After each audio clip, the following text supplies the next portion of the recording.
వారు మహిమతో కనబడి అగపడి. వారు అనగా ఎవరు వారు అంటే మోషే, ఏలియా. ఈ లోకాసు వార్త 9:31లో వారు మహిమతో, ఏ మహిమ? వారు దేవుని మహిమను పొందుకొని మహిమను కలిగి ఉన్నారు. కలిగి ఉన్న మహిమను అదిగో పోగొట్టుకోకుండా వారిరువురు ఏకమై ఈరోజు ప్రభుతో ఆ రూపాంతర కొండ మీద కనబడుతున్నారు.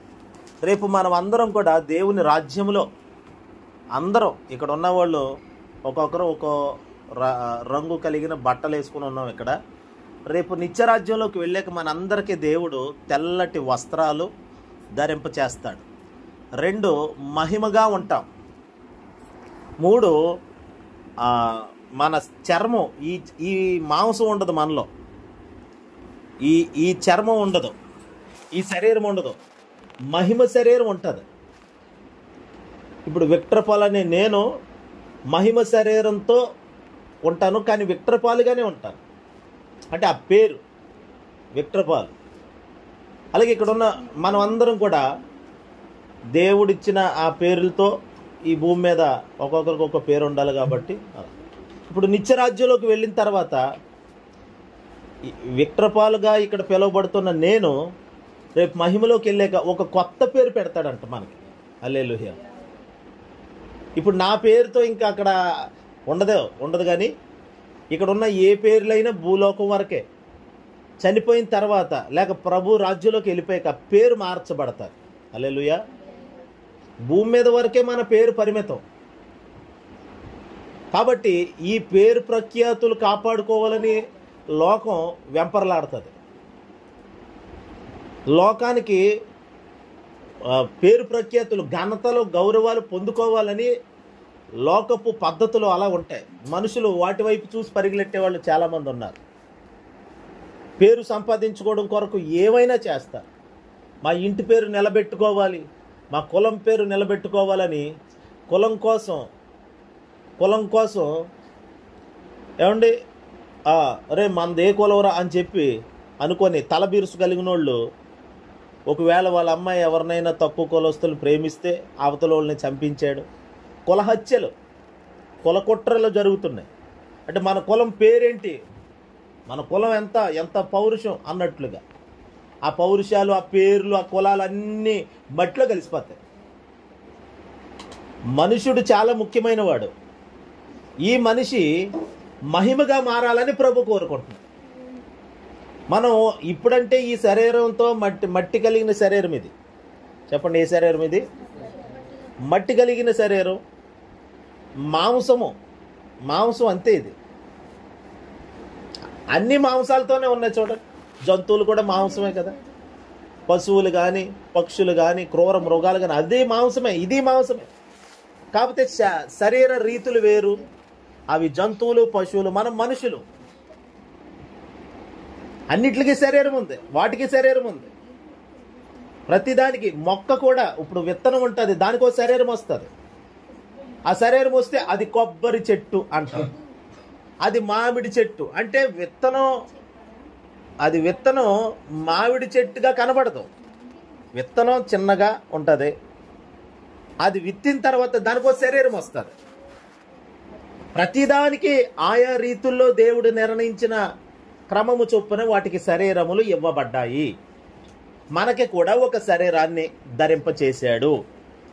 ఇప్పుడు ఈ శరీరం మహిమగా మారాలని ప్రభు కోరుకుంటున్నాడు. యేసుక్రీస్తు చనిపోయి తిరిగి లేచిన తర్వాత ఆయన మహిమ శరీరం కలిగిన వాడై అదిగో ఒక మహిమను ధరించుకొని పరలోకం వెళ్ళిపోయాడు ఆయన. అయితే వెళ్ళక ముందు ఈ భూమి మీద ఎంతో ప్రార్థన చేసి యవ్వన వయసులో ఆ కొండ మీదకి వెళ్ళిపోయేవాడు ఒంటరిగా. కొన్ని పర్యాయాలు ఇదిగో ఇలా శిష్యుల్ని కూడా వెంటబెట్టుకొని తీసుకెళ్లేవాడు. అలా ప్రార్థన చేయడానికి వెళితే ఆ ప్రార్థన చేస్తుంటే ఒక మహిమ, ఆ తేజస్సు, ఆ వెలుగు ఆయనను కమ్ముకుంది. ఆ తర్వాత అక్కడికి ఒక ఇద్దరు వచ్చారు, మోషే, ఏలియా. ఇశ్రాయేలీలందరికీ ఒక మార్గాన్ని, దిక్సూచిగా మార్గాన్ని చూపించిన వాడు మోషే అనే వ్యక్తి. ప్రవక్తగాను, నాయకుడిగా, దైవజనుడిగా, దేవుని సేవకుడిగా మోషే గారు పిలువబడ్డారు. ఇప్పుడు ఏలియా అనే ఆయన కూడా యేసుక్రీస్తుతో పాటు ఆ కొండ మీద కనబడుతున్నారు. వీళ్ళిద్దరు ఇప్పుడు వాళ్ళు, యేసుక్రీస్తు ఎప్పటివారు అని అంటే వాళ్ళేమో పాత నిబంధన, బైబిల్లో పాత నిబంధన అనేది ఉన్నది. వాళ్ళు కొన్ని వేల సంవత్సరాలకి క్రితం అయిన వాళ్ళు. యేసుక్రీస్తు క్రీస్తు శకం క్రొత్త నిబంధనలో ఉన్న ఆయన. ఇప్పుడు వాళ్ళకి యేసయ్యకి చాలా సంవత్సరాలు తేడా ఉంది. మరి అప్పుడు వాళ్ళు ఇప్పుడు ఎందుకు వచ్చారు? చనిపోలేదా వాళ్ళు అంటే వాళ్ళు చనిపోలేదు. ఒకవేళ శరీరానికి మరణం వచ్చిందేమో కానీ ఆత్మకు మరణము లేదు. వారు మహిమను కలిగి ఉన్నారు కాబట్టి ఆ మహిమ వారిని చావకుండా బ్రతికించి ఆ మహిమ వారిని తాజాగానే ఉంచింది. ఈ మాట చాలాసార్లు చెప్పాను నేను ఈ ఉపవాస పూటాల్లో. దేవుని మహిమ మనల్ని తాజాగా ఉంచుతుంది, ఫ్రెష్గా ఉంచుతుంది, క్రొత్త వారిగా ఉంచుతుంది. వారు మోషేగానే, ఏలియాగానే కనబడ్డా కానీ వారు తాజాగా కనబడుతున్నారు. హల్లెలూయా. మన జీవితం నూతనంగా మారాలని ప్రభు కోరుకుంటున్నాడండి. యేసుక్రీస్తుతో సహవాసం చేస్తే, ప్రార్థనలో కొనసాగితే, ఆ ప్రార్థనలో వచ్చే శక్తి, ఆ ప్రార్థనలో వచ్చే మహిమ మనల్ని ఆవరించి ఉంటుంది. అప్పుడు ఈ శరీరములో ఒక మార్పు జరుగుతుంది. ఆ మార్పు నిత్యత్వానికి సిద్ధపరుస్తుంది. నిత్య రాజ్యంలోకి వెళతాం, దేవుని రాజ్యంలోకి వెళతాం. మోషే, ఏలియాలు మహిమను మోస్తూ, మహిమను భరిస్తూ, మహిమను క్యారీ చేస్తున్నారు. వాళ్ళు పోగొట్టుకోలేదా? ఆ ప్రెజెన్స్ పోలేదా? ఆ ప్రసన్నత పోలేదా మీ నుండి అంటే పోలేదు. కాసేపు దేవుని సన్నిధిలో ఇలా కూర్చొని మాట్లాడతామండి, ఎంతో ప్రశాంతంగా ఉంటుందా? రాత్రి ఒక అక్క అంటున్నారు, ఉదయం నుండి చాలా గలిబీలు పాస్టర్ గారు, అభిషేక్ అన్న వాళ్ళ భార్య, ఉదయం నుండి నేను ఎంతో గలిబీలుగా, చాలా కంగారుగా, ఆందోళనగా, కొన్ని సమస్యలు బట్టి దుఃఖపడుతూ ఉన్నాను. నేను ఈరోజు ప్రార్థన మా ఇంట్లో పెడతానన్నారు కానీ ఎందుకులే అనుకున్నాము.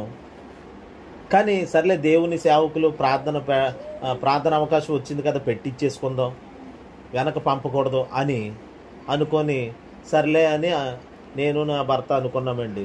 కానీ సాయంత్రం ఇప్పుడు ఈ దేవుడు అప్పుడు కూటం అయ్యాక చెప్తుంది, ఆవిడ ప్రార్థన అయ్యాక చెప్తుంది రాత్రి. ఇప్పుడు నా మనసు ఎంతో ప్రశాంతంగా మారిపోయిందండి, సమాధానంగా ఉంది, చాలా సంతోషంగా ఉంది పాస్టర్ గారు, ఎంతో ఆహ్లాదకరంగా ఉంది, ఆ సమస్యలన్నీ పోయినాయి అనిపిస్తుంది, నాకు తేలికైపోయింది నా హృదయం అంటుంది ఆవిడ. హల్లెలూయా. అంటే దేవుని సన్నిధిలో ఆమె ఆ మహిమను, ఆ ప్రసన్నతను అనుభవించింది. ఆమె ఏడుస్తుంది రాత్రి కూటం అయ్యాక, ఏడుస్తూ చెప్పు, నిజంగా దేవుని వాక్యం ఉంటే చాలండి, నాకు ఏ వద్దు ఈ లోకంలో. ఉద్యోగంలో కూడా నేను సువార్త చెప్పాలనుకుంటున్నాను. నేను వచ్చిన వాళ్ళకి అలాగే చెప్తున్నాను. నేను ఖైదీలకి నా మాటలు వినిపిస్తున్నాను, నేను దేవుని మాటలు చెప్తున్నాను, యేసయ్య కోసం చెప్తున్నాను అని ఆమె ఏడుస్తూ చెప్తుంది. నాకు చాలా ఆశ్చర్యం అనిపించింది. హల్లెలూయా. నిజంగా మంచి భార్య కదండి అనిపించింది. ఆవిడ సువార్త చేస్తుందంట జైల్లో, దేవుని పని చేస్తుంది ఆవిడ. అంటే దేనికంటే దేవుని ప్రసన్నతను అనుభవించింది కాబట్టి ఇప్పుడు ఈ లోకం మీద ఏ ఆశలు లేవు. ఇప్పుడు వాళ్ళది తాటెక్కిళ్ళే. ఆవిడ ఒక పోలీస్ ఆఫీసర్, పోలీసు ఏదో ఒక గవర్నమెంట్లో ఒక ఉద్యోగం కలిగి ఉందాడు. ఒక బాబే, పెద్ద ముసలావిడ కాదాడు, పడుచావిడే, నాకు ఇల్లు కట్టుకోవాలండి, మంచిగా బంగ్లా బిల్డింగ్ కట్టుకోవాలండి అని ఏమీ కాదు. ఆమె అంత తాటికెళ్ళి కారిపోతూ ఉంటుంది వర్షం వస్తే. ఇవేమీ అడక్కోకుండా దేవుని పని చేస్తే చాలండి అంటుంది. హల్లెలూయా. మరొకరు ఎవరో ఉన్నారండి, భక్తే ఉండదు. ఆవిడ అంటది, మనం ఎన్ని ఆత్మీయమైన మాటలు చెప్పినా చెవికెక్కించుకోకుండా ఇల్లు కోసం ప్రార్థన చేయండి. ముందు మీరు ఇల్లు కోసం ప్రార్థన చేయండి, అప్పులు పోవాలని ప్రార్థన చేయండి మీరు అంటే విలువ తెలియదు. ఆ అప్పులు పోతాయి, ఇల్లు దేవుడు ఇస్తాడు, అన్నీ ఇస్తాడు, మొదట నా రాజ్యమును నీతిని మొదట వెతకండి, అప్పుడు అవన్నీ మీకు అనుగ్రహింపబడతాయని దేవుని వాక్యంలో వ్రాయబడి. ఈరోజు దేవుని సన్నిధిలో ఉన్న మహిమను అనుభవించి ఆ మహిమను పోగొట్టుకోకూడదు. బయటికి వెళ్ళాక దానిని క్యారీ చేయాలి, అంటే మోస్తూ ఉండాలి. ఈ ప్రసన్నత, అబ్బా దేవుడు భలే మాట్లాడాడండి నాతో, నిజమే మాట్లాడాడు, అది పోకుండా కాపాడుకుంటే ఈ రాత్రి ఉన్న సంతోషం రేపు ఉదయం కూడా ఉండేటట్లుగా ఉండాలి. హల్లెలూయా. రేపు ఉదయం ఉన్న సంతోషం రేపు సాయంత్రానికి ఉండాలి. గడిగడికి మనం మారిపోకూడదు. కాలాలు మారుతాయి, సమయాలు మారుతాయి, ఈ ప్రకృతి రూపురేఖలు మారచ్చు, కానీ దేవుని ప్రసన్నతను మనం పోగొట్టుకొని లోకంలోకి కలిసిపోయి అలా మారిపోకూడదు. హల్లెలూయా. అందుకే దేవుని బిడ్డలారా, మోషే ఏలియాలు ఏ మహిమను ప్రారంభం నుండి పొందుకున్నారో ఆ ప్రసన్నత, ఆ తేజస్సు, ఆ ప్రభావం అది అలాగా కాపాడుకుంటూ వచ్చారు. ఈరోజు వాళ్ళు చనిపోయినా తిరిగి సజీవమై జీవము కలిగిన వారై, ఏలియా ఏమో మరణించకుండా దేవుడు అగ్ని రథాలు వచ్చినాయండి, అగ్ని రథాలు ఎక్కి పరలోకి వెళ్ళిపోయాడు ఏలియా గారు. అది చిన్న స్థితి కాదు, చిన్న మాట కాదు. అగ్ని రథాలు ఎవరు ఎక్కుతారు? ఇక్కడ నిప్పుల్లోకి ఎవరైనా దూకుతారండి? వేడి నూనె కళాయిలు ఎవరైనా దూకుతారా? ఒక కాలిపోతున్న దాన్ని ఎవరైనా పట్టుకోగలరా? కానీ ఆయన అగ్ని రథాలు వచ్చినాయి, అగ్ని గుర్రాలు వచ్చినాయి. ఎక్కడి నుండి? పరలోకము నుండి. పరలోకములో అగ్ని. హల్లెలూయా. పరలోకములో అగ్ని రథాలు, అగ్ని గుర్రాలు. అక్కడి నుండి దేవుడు వాహనం పంపించాడు ఏలియా గారికి. వృద్ధుడయ్యాడు, సేవ కంప్లీట్ అయ్యింది భూమి మీద. ఏలియా అసలు మరణాపేక్ష కలిగిన వాడై ఎవరో ఒక ఉత్తరం రాస్తే ఆ ఉత్తరానికి భయపడిపోయాడు ఏలియా గారు. చచ్చిపోతాను నేను అనుకున్నాడు. ఓ చెట్టు కింద కూర్చొని ప్రార్థన చేసుకుంటున్నాడు, ప్రభా నన్ను చంపే, ఇంకా చాలు, ఎవరు పలానా ఆవిడ సేవ చేస్తుంటే, న్యాయంగా సేవ చేస్తుంటే పలానా ఆవిడ నన్ను చంపేస్తానంటుంది, ప్రభా చంపేస్తామంటే అలా అన్న మాటలు చెల్లుతాయండి? ఎవరో మనల్ని బెదిరిస్తే అయిపోతుందా? మొన్నాడు ఎవడో బెదిరించాడు, సైతాన్ గారు. అయిపోద్దా? రేపు లేపేస్తానన్నాడు నన్ను, రేపు చంపేస్తాను నిన్ను అన్నాడు నన్ను. నాకు ఫోన్ చేసి నిన్ను ఆ మనిషిని లేపేస్తానని అన్నాడు. సరేరా నాయన ఏం చేస్తావు చేసే అన్నాడు. ఫోన్ చేసేవాడు, బ్లాగ్లో పెట్టాను, మెసేజ్లు పెట్టి, వాట్సాప్లో మెసేజ్లు పెట్టి, ఎటు నువ్వు పాస్టర్వా, నువ్వు సేవ చేస్తావా ఇలా అడిగి. ఇప్పుడు అన్న మాటలు చెల్లుతాయా? నువ్వేం చేయాలనుకుంటా అలా నా అడ్రస్ ఇస్తాను, వచ్చేయి, ఎక్కడికి వచ్చేస్తావు వచ్చేయి అని. చూడ, ఇప్పుడు ఏలియా గారిని నేను చంపేస్తాను నిన్ను, రేపు ఈ వేళకే నీ తలకే ఉన్న చూసుకొని వార్నింగ్ ఇచ్చింది ఆ మనిషి. ఏలియా ఎలాంటోడు అసలు? మోకాళ్ళేసి ప్రార్థన చేస్తే ఆకాశం నుండి అగ్ని దిగుతుంది, అది వర్షం ఆగిపో అంటే ఆగిపోతుంది. అలాంటి ప్రార్థనా పరుని పట్టుకొని చంపేస్తాను అనేసరికి పాపం భయపడిపోయాడు. ఆయనలో ఉన్న శక్తి ఏమిటో, ఆయనలో ఉన్న మహిమ ఏమిటో కాస్త ఈ బెదిరింపులు చెవికెక్కేసరికి ఈయన మహిమ మర్చిపోయాడు. నువ్వు ఎలాంటి శక్తి కలిగి ఉన్నావో. కానీ ఎలీషాలో మర్చిపోయేవాడు కాదండి. హల్లెలూయా. ఏలియా గారి దగ్గర ఎలీషా అనే అతను శిష్యుడు మర్చిపోలా, గురువు గారు మర్చిపోయారు. హల్లెలూయా. గురువు గారు అనిపించుకున్నాను, ఎందుకంటే గురువు గారికి అప్పుడప్పుడు పెద్ద వయసు పెరిగేగలదే మతిమరిపోతుంది అన్నట్టుగా. ఏలియా గారు మర్చిపోయారు. కానీ ఎలీషా సేవలో, అంటే ఏలియా గారు పరలోకం లేక తర్వాత ఎలీషా అనే చిన్న శిష్యుడు సేవ ప్రారంభమైంది. ఆ సేవలో అప్పుడు కూడా సైన్యములు, శత్రువులు, రాజులు గుర్రాలు వేసుకొని సైన్యాన్ని తీసుకొని ఎలీషా ఉన్న ఇంటి చుట్టూ, ఇదే అనుకోండి ఇల్లు చుట్టూ పహార కాసేసారు, కాపు కాసేసారు. లేపేయడమే ఇంకా ఆలస్యం. అప్పుడు ఈ పాస్టర్ గారితో, ఈ ఎలీషా పాస్టర్ గారికి ఒకడు ఉన్నాడు అసిస్టెంట్. ఇదిగో అల్లెలే చెప్పండి, ఇప్పుడు గురువుగారు ప్రార్థన చేసుకుంటే శిష్యుడు ఏం చేయాలి? ఆడు కూడా ప్రార్థన చేయాలి. కానీ ఆడు ఏం చేస్తున్నాడు? అటు ఇటు తిరుగుతున్నాడు. ఇప్పుడు పాస్టర్ గారికి వచ్చిన ఇప్పుడు ఇస్తారు కదండి, ఏదో పలహారాలు అవి పట్టుకొస్తారు. పాస్టర్ గారు అక్కడే ఉంటాయి. ఇప్పుడు అవన్నీ ఎవరియే? శిష్యుడియే. ఆ నోరు ఆడించుకుంటూ అటు ఇటు తిరిగేస్తున్నాడు. తిరిగేసి తలుపు తీసి బయటికి వెళ్ళాడు. బయటికి వెళ్తే మొత్తం సైన్యం అంతా చూశాడు. చూసి దొంగ లోపలికి వచ్చేసి, అయ్యగారండి మొత్తం మనం చుట్టూ మొత్తం పెద్ద సైన్యం వచ్చేసి ఉంది, మిమ్మల్ని వేసేస్తారు, నన్ను కూడా వేసేస్తారు, కాబట్టి మనం పారిపోవాలి, ఇంక వెళ్ళిపోదాం అంటుంటే పాస్టర్ గారు అంటే ఎలీషా గారు ఏం చేశారంటే, అలాగంటావా అని చెప్పి యేసు నామములో వీడి కళ్ళు తెరవబడును గాక అని ప్రార్థన చేశారు. ప్రార్థన చేసేసరికి వాడి కళ్ళు తెరవబడితే ఇప్పుడు చూడరా అంటే ఎలీషా గారి చుట్టూ అగ్ని రథాలతో అగ్ని గుర్రాలతో ఒక పరలోకపు దేవదూతల సైన్యం ఉందంట. వాళ్ళేమో మానవులు, రాజులు.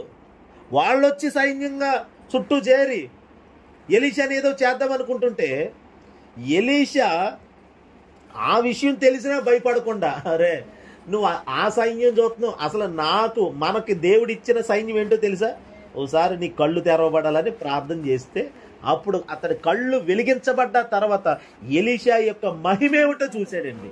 హల్లెలూయా. ఎలీషా మహిమేమిటి?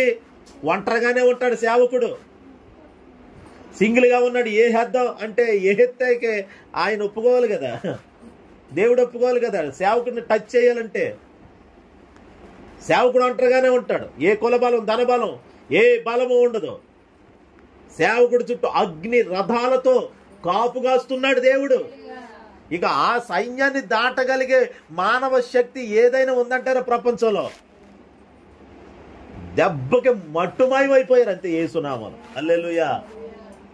అయితే ఏలియా గారు శిష్యుడైతే ఇలాగా ఆ ఆత్మలో గ్రహింపు కలిగి ఉన్నాడు. కానీ వాళ్ళ గురువైన ఏలియా గారు అయితే చూడండి, ఆయన మర్చిపోయి ఆమె రాసిన లెటర్ చదివి ఏడు చేస్తున్నాడు చెట్టు కింద కూర్చొని. అప్పుడు దేవుడు వచ్చి అతన్ని బలపరిచి, నీకు శక్తికి మించిన ప్రయాణం ఉంది, నడు, నీ జీవితం అయిపోయింది, ఎవరో చంపేస్తానంటే భయపడి ఇక్కడ కూర్చొని ఏడవటానికి కాదు, నువ్వు నీ మహిమ ఏమిటో గుర్తుపట్టు, నీ మహిమతో లేవు, నీ మీద ఉన్న మహిమను గుర్తించు, యెహోవా మహిమ నీ మీద ఉదయించుచున్నాడు. హల్లెలూయా. ఆయన శక్తి నీలో ఉంది, ఆయన నీతో ఉన్నాడు, భయపడుకో అని దేవుడు ధైర్యపరిచిన తర్వాత లేచి అదిగో ప్రయాణం ప్రారంభించాడు. ఇక సేవ అంతా ముగించబడిన తర్వాత వృద్ధాప్యం. అయితే ఇప్పుడు ఏలియా ఎలా చనిపోదాం అనుకుంటున్నావు? ఏమో దేవుడు ఎలా నిర్ణయితే అలాగా. అయితే మరి ఎలా నిర్ణయించాడు? దేవుడు చెప్పాడంట, అగ్ని రథాలు వస్తాయి, అది ఎక్కేసే, నీ కొరకు బండి పంపిస్తున్నాను, అది ఎక్కేసి వచ్చే అన్నాడు అంటది. హల్లెలూయా. అసలు చూడ, హల్లెలూయా. అంటే దేవుడు ఒక బండి పంపించాడండి. ఎంత గొప్ప విషయం చూడండి. ఏ బండి ఆయన పంపిస్తే ఏ బండి పంపుతాడు? ఆమా అగ్ని బండి. హల్లెలూయా. అగ్ని బండి ఉంటుందండి. అసలు ఆయన దగ్గర ఉంటుంది, ఆయన తయారు చేస్తాడు. ఆయనకి అన్ని సాధ్యమే దేవునికి. అగ్ని రథాలు, అదిగో గుర్రాలతో పరలోకం నుండి వచ్చేసి గుర్రాలు, రథం వచ్చేసింది, వచ్చేసి ఏలియా ముందు ఆగిని. ఇప్పుడు ఏలియా ఎక్కాలి. ఈ శరీరంతో ఉన్నవాడు ఎక్కుతాడా? ఏంటి ఇప్పుడు మంట కాలుతుంది, ఈ చెయ్యి ఎలా పెడితే ఏమవుతుంది? కరిగిపోద్ది, కాలిపోద్ది, అయిపోద్ది, ఉడికిపోద్ది. అంటే ఇప్పుడు ఏలియా ఏమై ఉన్నాడు? అగ్నిగా మారిపోయాడు. రూపం మారిపోయింది, అగ్నిగా మారిపోయాడు. ఏలియా పైకి ఏలియా, అందరికీ ఏలియాలాగే కనబడుతుంది, కానీ అతడు అగ్నిమయమై ఉన్నాడు. అతడు మహిమ అగ్నితో నిండిపోయాడు. అది ఎక్కినే కాలడం, ఎక్కు కూర్చోవాలండి. ఎనప కొలిమిలో, అగ్ని కొలిమిలో నుండి ఒక ఇనుమును తీసి, ఎనప కుర్చీని తీసి దాని మీద ఒక ఆడకూతురును కూర్చోబెట్టారు మతోన్మాదులు. సువార్త ప్రకటిస్తుందని క్రీస్తు శకం మొదటి శతాబ్దంలో ఒక యవనస్తురాలు సువార్త ప్రకటిస్తుందని ఈ అమ్మాయిని ఎలాగైనా పట్టుకోవాలని చెప్పి సువార్త ఆపాలని చెప్పి చాలా చిత్రహింసలు చేసినా సువార్త ఆపేలాగా లేదు. గమనించి ఒక ఇనప కొలిమి, అగ్ని కొలిమిలో ఇనప కుర్చీని కాల్చి కాల్చి కాల్చి దాన్ని బయటికి తీసి కుర్చీ అలాగేసి ఇద్దరు రెండు చేతులు అటొకడో ఇటొకడో పట్టుకొని వాళ్ళు ఆ అమ్మాయిని అలా లాగి తీసుకొచ్చి అలా కూర్చోబెట్టారు కుర్చీ మీద. ఎప్పుడైతే అలాగా కాలిపోతున్న కుర్చీలో కూర్చుందో ఈ వెనక మాంసం అంతా అలాగా కరిగిపోయి అలా కింద పడిపోయింది. ఎముక, వెన్నెముక కనబడుతుంది అంతే, తట్టుకోలేకపోతుంది. ఇప్పుడు చెప్పు, యేసుక్రీస్తు దేవుడు కాదని చెప్పు. ఇంకా ప్రకటిస్తావా? ఓపుకుందా? కాంటంలో ప్రాణం ఉన్నంత వరకు యేసునే ప్రకటిస్తాను, ఆయనే దేవుడు అన్నది అంతే. సింహాల బోన్లో సింహాలు వదిలేసి ఆ అమ్మాయిని అలా వదిలేస్తే సింహాలు వచ్చి చంపేసింది. చచ్చిపోవడానికి సిద్ధపడింది. అంతలా కాలిపోయినా కానీ మహిమ కొరకు నిలబడింది. హల్లెలూయా. అంటే దేవుని మహిమ కలిగిన వాడు శ్రమలకు భయపడడో, ఎలాంటి శ్రమలకి ఒత్తిడికి భయపడడో. ఏలియా అగ్ని రథాలు ఎక్కి కూర్చుంటే కాలిపోలేదు. అదిగో లోకపు అగ్ని శరీరాన్ని కాల్చేవచ్చు, దేవుని అగ్ని ఆత్మను కాలుస్తుంది డైరెక్ట్గా. కానీ దేవుని అగ్నిని దేవుడు ఉపయోగించే ఆ అగ్ని, ఆ ఉగ్రత సామాన్యమైనది కాదు. ఆత్మ కూడా నలిగిపోతుంది, దహించిపోతుంది. అలాంటి అగ్ని ఉంది ఆయన దగ్గర. ఎన్నో రకాల అగ్నిని ప్రయోగించగలడు దేవుడు. హల్లెలూయా. అగ్ని గుర్రాలు, అగ్ని రథం వస్తే ఏలియా గారు ఎక్కి కూర్చుంటే కాలిపోలేదు. ఎందుకంటే ఏలియా కూడా మహిమగా ఉన్నాడు కాబట్టి. ఒక అగ్ని ఇంకో అగ్ని కాల్చగలదా? రెండు అగ్నే కాబట్టి. అందుకని ఈయన అగ్నిమయం ఉన్నాడు, మహిమగా ఉన్నాడు, ఎక్కాడు, కూర్చున్నాడు. కింద ఉన్న ఎలీషాకి బాయ్ వెళ్తున్నాను, హల్లెలూయా వెళ్తున్నాను ఎలీషా. అప్పుడు వెళ్ళిపోతుంటా. ఎలీషా శిష్యుడి కదండి, నా తండ్రి వెళ్ళిపోతున్నాడు, పైకి వెళ్ళిపోతున్నాడు. అదిగో గుర్రాలు తీసుకెళ్ళిపోతున్నాయి రథం మీద. ఏలియా గారిని తీసుకెళ్ళిపోతుంటే ఇక్కడ నుండి చూస్తున్నాడు, నా తండ్రి, నా తండ్రి, నా తండ్రి, ఇశ్రాయేలీలకి సంఘం అంతటికి రథము రౌతువు నువ్వు, అయ్యో వెళ్ళిపోతున్నావా అని ఏడ్చాడు. ఆయన మీద ఉన్నటువంటి దుప్పటే వచ్చి ఎలీషా మీద పడింది. హల్లెలూయా. అభిషేకం వచ్చి పడింది మహిమలో నుండి. అదిగో మహిమను మోసుకుంటూ వెళ్ళిపోతున్నాడు. వెళ్ళిపోతున్నటువంటి ఏలియా మీద ఉన్న దుప్పటే ఎలీషా మీద పడింది. ఆ దుప్పట పట్టుకొని యోర్దానుని ఇలా కొట్టాడు. ఆ నదిని కొట్టగా రెండుగా చీలిపోయింది అంతే. హల్లెలూయా. ఏమి కార్యాలండి! ఈ కార్యాలు మళ్ళీ రిపీట్ అవ్వాలి. యేసునామములో నిలబడితే దేవుడు చేస్తాడంతే. కళ్ళు లేనివాడికి కళ్ళు రావాలి. యేసునామములో నాలుక లేనివాడికి నాలుక రావాలి. యేసునామములో అద్భుతాలు జరుగుతాయి. యేసునామములో కాళ్ళు లేనివాడికి కాళ్ళు వస్తాయి. యేసునామములో పుట్టి కుంటి వాడికి ప్రభు కాళ్ళు ఇచ్చాడు, మోగవాడికి మాటనిచ్చాడు, చెవిటి వాడికి వినికిడినిచ్చాడు దేవుడు. ఏవైనా చేయగలిగిన దేవుడు. చనిపోయిన వాడిని లేవనెత్తిన మహిమది. అది మహిమ, అది దేవుని మహిమ. యేసయ్య మహిమ అలాగే ఉంటుంది. కాబట్టి నా దేవుని ప్రియులారా, ఒక మహిమకరమైన జీవితం ఉంది మనకి. ఈ లోకానికి వేరుగా ఉండే ఒక జీవితం ఉంది. లోకంలోనే ఉంటావు కానీ మహిమను భరిస్తావు, మహిమను మోస్తావు, మహిమగా జీవించగలిగే జీవితం ఉంది. ఒకటి ఒక ప్రత్యేకంగా జీవించే జీవితం ఉంది. దాని కొరకు మనం సిద్ధపడితే దేవుడు అలాంటి జీవితంలోకి ప్రవేశింపజేస్తాడు. ఈ 21 రోజుల తర్వాత మహిమకరమైన జీవితంలోకి వెళ్ళిపోతాం మనం. హల్లెలూయా చెప్పండి. నేను అదే ఆశిస్తున్నాను. ఇక శరీర సంబంధులకి, శరీర సంబంధమైన వాటికి ఇక దూరంగా, ఇక అవేమి తెలియకోకుండా ఒక ఆత్మలో, ఒక మహిమలో అన్నీ చూడగలిగేటట్లుగా ఇక్కడే ఉంటాం. కానీ అన్ని గుర్తుపట్టగలుగుతాం, అన్ని చేయగలుగుతాం, ఎలాంటి కార్యాలైనా సాధించగలుగుతాం. అలాంటి మహిమకరమైన జీవితం దేవుడు మనకి ఇవ్వాలనుకుంటున్నాడు.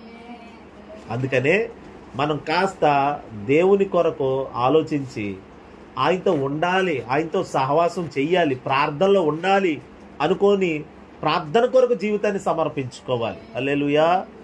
అన్నపానాలు మాని ఏలియా, ఆ మహిమ ఎలాగొచ్చేసింది మరి ఏలియా గారికి అంత మహిమ అంటే? అన్నపానాలు మానేసి దేవునితో గడిపేవాడు. అన్నపానములు మరచి నీతో గడుపుట పరలోక అనుభవమే, నాకది ఉన్నత భాగ్యమే.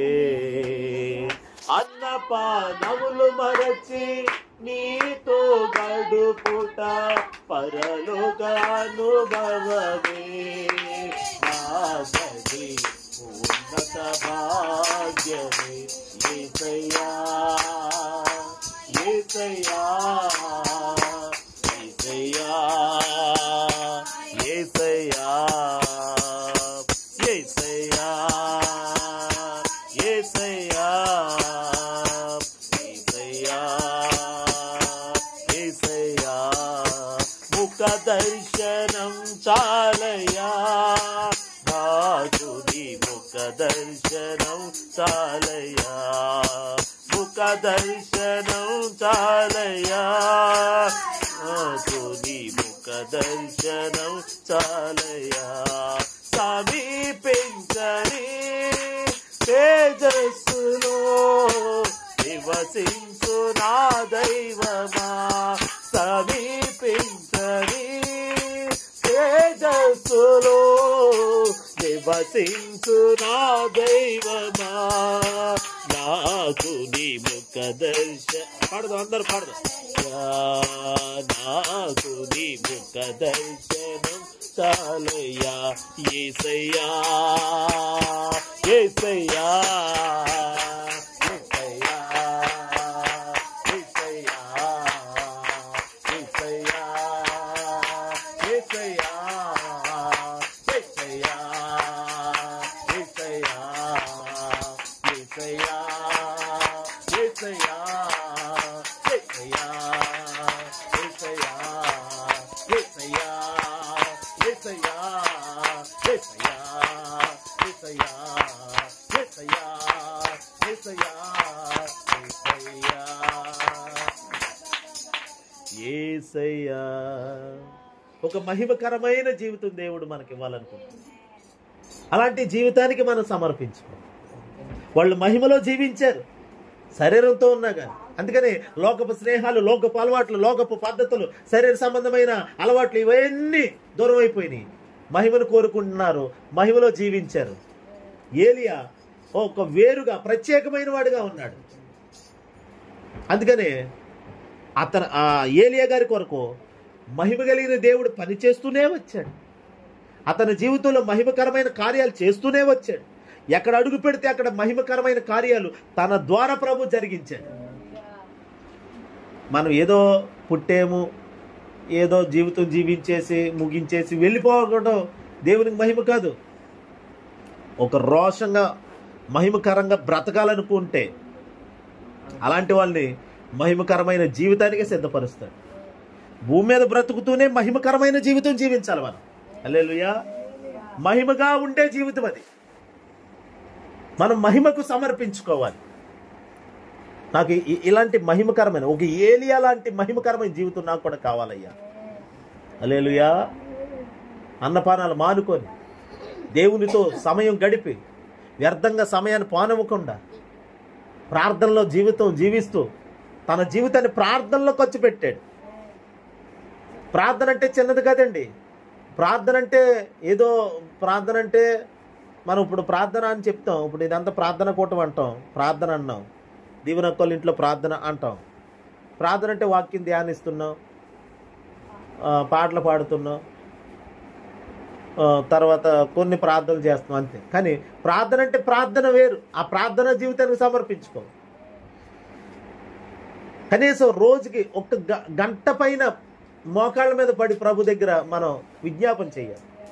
అలా ప్రార్థనకు సమర్పించుకుంటే, ఆ ప్రార్థన జీవితానికి అప్పగించుకుంటే మహిమ మనల్ని ఆవరిస్తుంది. మన మహిమ ఇంక్రీజ్ అవుతుంది, ఇంకా పెరుగుతుంది.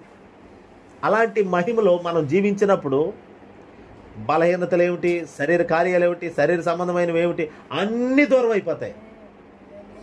ఇంకా మహిమ కార్యాలు ఇంకా అధికమవుతాయి మన జీవితంలో. దేవుడు ఏలియాని విడిచిపెట్టలేదు. అతడు దేవుని కొరకు అన్నపానాలు వదులుకుంటే దేవుడు ఎక్కడో ఇంకో చోట ఎక్కడో సిద్ధపరుస్తాడు ఆహారాన్ని. హల్లెలూయా. దేవుడు ఏలియాకి ఆహారాన్ని సిద్ధపరిచేవాడు. మనకింట్లో పెళ్ళైన వాళ్ళకి భార్య భర్తకు భోజనం సిద్ధపరుస్తుంది, తల్లి పిల్లలకి భోజనం సిద్ధపరుస్తుంది, ఆ ఇంటి వారికి ఆ ఇంటి ఇల్లాలు భోజనం సిద్ధపరుస్తుంది. ఇప్పుడు అమెరికా దేశపు అధ్యక్షుడు ట్రంప్ గారు ఇండియాకు వస్తే నరేంద్ర మోడీ గారు సరైన మంచి భోజనం సిద్ధపరుస్తారు. హల్లెలూయా. కానీ దేవుడే భోజనం సిద్ధపరచడం ఏంటండి? ఒక మహిమకరంగా జీవించాలి, మహిమలో జీవించాలి, ప్రభుతో సహవాసం చేయాలని అలా సమర్పించుకున్న ఏలియాకి దేవుడు భోజనం సిద్ధపరుస్తున్నాడు. దేవదూతలు వచ్చి ఇదిగో తినండి అని ఏలియాకి ఆహారం పెడుతున్నారు. చిన్న విషయమా? ప్రార్థనలో ఎదిగే వ్యక్తికి పరలోకం సరఫరా చేస్తుంది. హల్లెలూయా. పరలోకము నుండి సప్లై చేయబడతాయి ప్రతిదీని. పరలోకం పనిచేస్తుంది. ఏలియా వెనకాల పరలోకం పనిచేస్తుంది. ఏలియా వెనకాల దేవుని దూతలు పనిచేస్తున్నారు. ఏలియా వెనకాల దేవుడు పనిచేస్తున్నాడు. ఎందుకంటే మహిమలో ఉన్నాడు కాబట్టి. ఆ మహిమ చిన్నగా వచ్చేలేదు, ప్రయాసపడుతున్నాడు దాని కొరకు. ప్రార్థన చేసుకుంటాడు, దేవునితోనే గడుపుతాడు, దేవునితోనే మాట్లాడతాడు. దేవుడు ఏదైనా చెప్తే పలానోళ్ళకి మాట చెప్పంటే వచ్చి చెప్పేసి వెళ్ళిపోతాడు, కొండ మీదకి వెళ్ళిపోతాడు, అన్నపానాలు మానుకుంటాడు, సాష్టాంగ పడి ప్రార్థన చేస్తాడు, తల మోకాళ్ళ మధ్యలో పెట్టి ప్రార్థన చేస్తాడు, కొండల్లో ఎక్కడో చోట ప్రార్థనలో ఉండిపోతాడు. హల్లెలూయా. ఇది ఈ జీవితం, ఇలాంటి భక్తి జీవితం. మనం ఏదో సెంటర్లో ఉండటము, అక్కడికి వెళ్ళటం ఇక్కడికి వెళ్ళటం, ఖాళీగా ఉంటే ఏదైనా ఊరు వెళ్ళటం ఈ కాదు.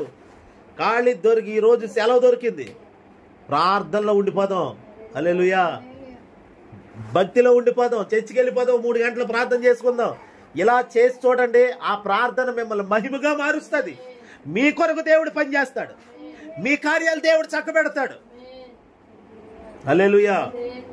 కాబట్టి దేవుని బిడ్డలు, మీ కొరకు, మీ పిల్లల కొరకు, మీ కుటుంబం కొరకు దేవుని దూతలు పని చేయాలని ఆయన రెడీగా ఉన్నాడు. పనిచ్చేవాళ్ళుగా మనల్ని దేవుడు ఉంచాలనుకుంటున్నాడు. ఆయన మనకు పని ఇవ్వడం కాదు, మనమే ఆయనకు పని ఇచ్చేవారుగా. ప్రభువా ఇగో ఈ పని చేసి పెట్టినాయనంటే ఆయన మనం చెప్పిన పని చక్కగా చేసి ముగిస్తాడు. మనం కోరుకున్న దానికంటే గొప్పగా చేస్తాడు. అందుకని ఆయనతో నువ్వు గడిపితే, ఆయనతో ప్రార్థనలో ఉండిపోతే, ప్రార్థనలో 2 గంటల ప్రార్థనలో 2 గంటలు కనబడకుండా ఎక్కడో చోటుకి వెళ్ళిపోయి అలా మూలుగుతూ ప్రార్థన చేసుకుని వచ్చాడు. అలా దేవునితో మాట్లాడుతూ దేవునితో సహవాసం చేస్తుంటే మహిమ ఆవరించేస్తుంది. ఆ మహిమేమో కార్యాలు చేస్తుంది, మన అవసరాలు కూడా తీరుస్తుందండి మహిమ. హల్లెలూయా. అవసరాలను తీరుస్తుంది మహిమ. ఏలియా గారి యొక్క ప్రతి అవసరం అదిగో పరలోకము తీరుస్తుంది. ఎందుకంటే మహిమ ఉంది కాబట్టి. మహిమలో ఉన్న వానికి, మహిమను కలిగిన వానికి ఆ మహిమ ఏలియా గారి అవసరాలు అక్కర్లు అన్నీ తీరుస్తుంది. ఏలియా గారి ఆకలి తీరుస్తుంది. హల్లెలూయా. నువ్వు మోస్తున్న మహిమ నీ ఆకలి తీరుస్తుంది, నువ్వు మోస్తున్న మహిమ నీ అవసరాలు తీరుస్తుంది. అయితే మహిమను కలిగి ఉండు, మహిమకరమైన జీవితానికి సమర్పించుకో. దేవుని మహిమ ఇదంతా. ఆ రీతిగా మన పిల్లలు కూడా ఇలా ఉండేటట్లుగా మనం క్రమపరుచుకోవాలి. దేవుడి మాటలు మన వెనుకలో దీవించును గాక. ప్రార్థన చేసుకుందాం.